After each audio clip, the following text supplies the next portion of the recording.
Mă simt onorată și totodată vă mulțumesc că ați acceptat invitația de a fi în această seară împreună. Și vreau să vă spun, bine ați venit la Alba Iulia! Pentru toți cei care ați venit de departe, o să ne cunoaștem pe rând, să vedem fiecare de unde ați venit.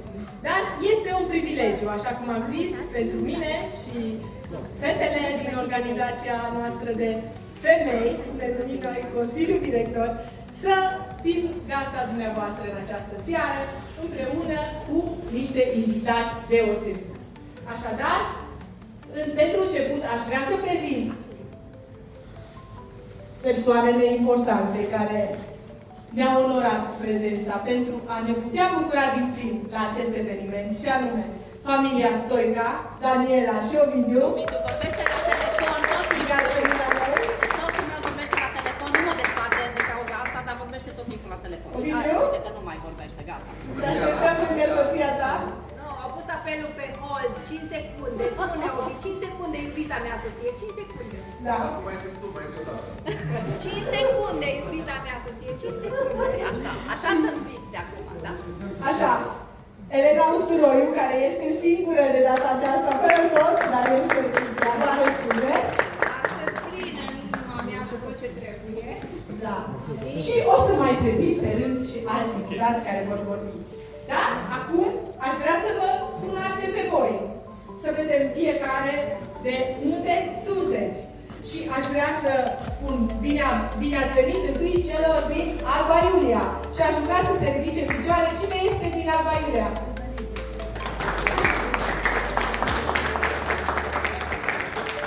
Bun, mulțumim! Apoi, în vecinătate, Sibiu. Cine a venit din Sibiu? A venit și Sibiu! Bine ați venit la noi! Apoi Deva. Deva, Hunedoara, județul Hunedoara. Da, mulțumim. Târgu Mureșu e pe drum. Baia Mare. Baia Mare! Sunt sigur! Bine ai venit pe drum. Timișoara. Timișoara, în afară. Da, avem Pușa. Da, Pușa se numește. Da, apoi Maramureș. A ajuns? N-a ajuns. Victoria e pe drum. Uite-o! Bine ai venit! Așa, București. Lucian Modescu, bine ai venit. Și a rămas ceva de spus? Clujul! Clujul! Uite și nouă clujence, dar mai sunt pe drum. Ok, deci ne bucurăm, așa cum am zis, să fim toți împreună în această seară, să ne bucurăm fiecare cu darul celuilalt sau de darul celuilalt, pentru că știți că avem 9 daruri care ni s-au dat. Unul este pentru noi și celelalte 8 sunt pentru a le folosi în slujba celorlalți. Și în această seară vrem să le exploatăm la maxim. Din zorii dimineții și până când ador, vreau să cânt bunătatea ta. Căci tu mereu ai fost cu mine. Doamne, ai fost mereu atât de bun. Și când eu voi avea suflet, E blondă.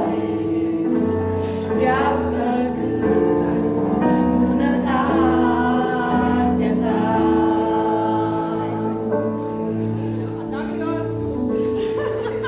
Cine se întoarce?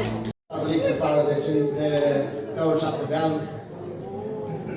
Am 52 de ani. Mulțumesc. Claudia. De aici, Băștinașă, din centrul României. De unde? Centrul României, mai exact? Ope. Marc, unde te-ai stabilit tu? Recent m-am mutat la Canățel și am fost în Timiș. Recent m-am mutat la Canățel.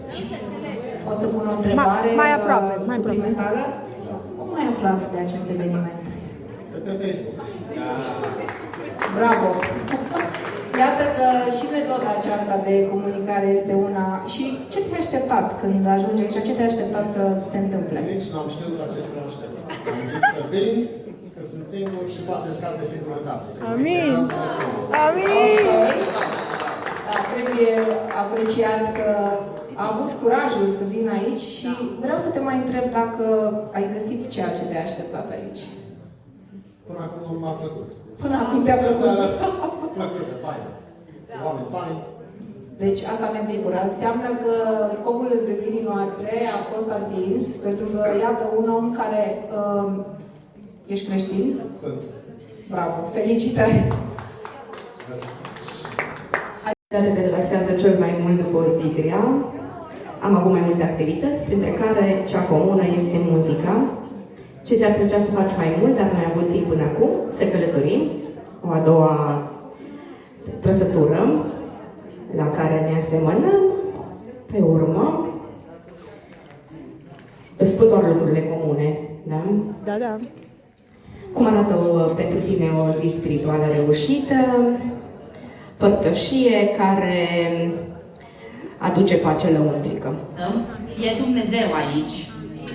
Noi zâmbim, suntem veseli, suntem fericiți, suntem cu pace și peste toate acestea recunoaștem că de fapt Dumnezeu este Cel care ne-a dat pacea și bucuria de a fi împreună și El a orchestrat toate lucrurile și e foarte serios ceea ce am încercat noi să facem și Dumnezeu să fie lăudat și proslăvit. În principiu, mă gândeam cum putem începe o relație. Cum putem începe o relație binecuvântată? O relație pe care o vrea Dumnezeu, modul în care își dorește Dumnezeu să începem o relație.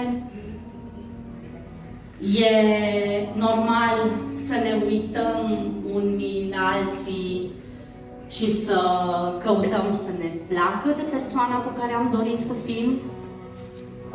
E bine să căutăm spiritualul înainte. Cum stau lucrurile?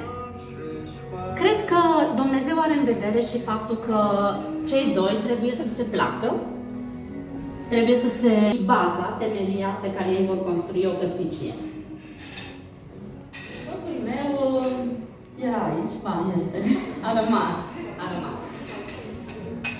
Aș vrea să vă întreb, știe cineva mărturia noastră ca să... Da? Una, două, trei. E bine. Să faci un eveniment pentru tineri căsătoriți tineri necăsătoriți creștini. Sper să nu fie singur și sper să dăm startul să mai facă și în alte orașe. Amin. Care ajuta. Anca zicea să vorbesc despre motivația inimii, care merge, eu cred, cu pregătirea inimii. Și vreau să vă întreb așa și vă răspundeți voi. Toți dorim să ne avem o familie, toți ne dorim și visăm familia aia extraordinară, în care totul e frumos și minunat și bine și o cerem sau o căutăm sau facem anumite alegeri. Dar care e motivația inimii de a te căsători? Din ce motive vrei să te căsătorești? Pentru că ești singur? Pentru că ai nevoie să ai o familie unde să găsești siguranță, înțelegere, acceptare, dragoste? Pentru că e posibil să-ți fie frică, să nu rămâi singur, că trece timpul și îmbătrânești. Pentru că ai nevoi emoționale, care e important să fie împlinite, nevoi fizice, sau poate să fie presiunea vârstei.